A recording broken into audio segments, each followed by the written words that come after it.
The FIA is currently conducting an investigation into the controversial events of the Abu Dhabi Grand Prix. Mercedes, who had two subsequent protests over the procedure dismissed, remain incensed at what transpired, only agreeing to drop their notice of intent to appeal after the FIA promised a full inquiry into the issue. That investigation is currently ongoing, but the Silver Arrows, and Lewis Hamilton himself, have reportedly demanded the removal of FIA race director Michael Masi, who has come under mounting pressure following accusations that he deliberately manufactured a dramatic finish in Abu Dhabi.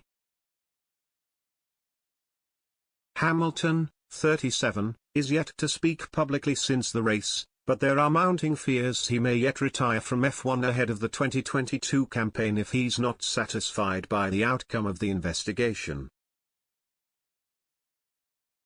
Brown, meanwhile, has admitted he thinks the situation could have been handled differently by Masi, but repelled the notion that there was any malicious intent from the Australian. Addressing reporters at a McLaren media briefing, Brown said, "I don't think this was a malicious decision." So for those that might have a view that the sport's corrupt etc., I don't agree with that. Do I think potentially a different decision could have been made? Yes, probably. I want to wait to see what the FIA comes out with, but I don't think it was malicious, and therefore I don't think it's corrupt. Brown, 50, likened the saga to officials making contentious decisions in other sports, and believes the continued debate will simmer down once the 2022 campaign gets underway. We've all seen in sport before referees make decisions that people disagree with. Sometimes they're right, sometimes they're wrong, he continued. It gets pretty exciting and then the season starts and it soon becomes a thing that you never forget about, but it's a thing of the past. However, Brown did also voice the need for the FIA to clarify what happened, and assure teams there would be no repeat in order to avoid any potential confusion ahead of the season opener in Bahrain on March 20.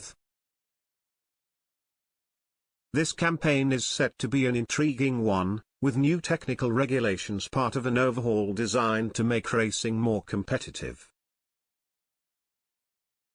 The new measures could conceivably end the current dominance of Mercedes and Red Bull, and more specifically Verstappen and Hamilton, with McLaren one of the teams now tipped to launch a bid for the driver's title.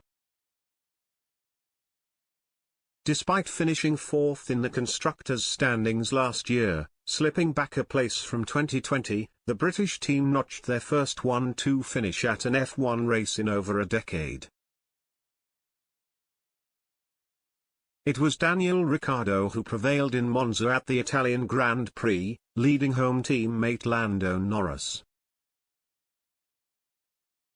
However, it was Norris who enjoyed the better individual season, finishing fifth overall with Ricciardo 3 places, and 45 points, further back.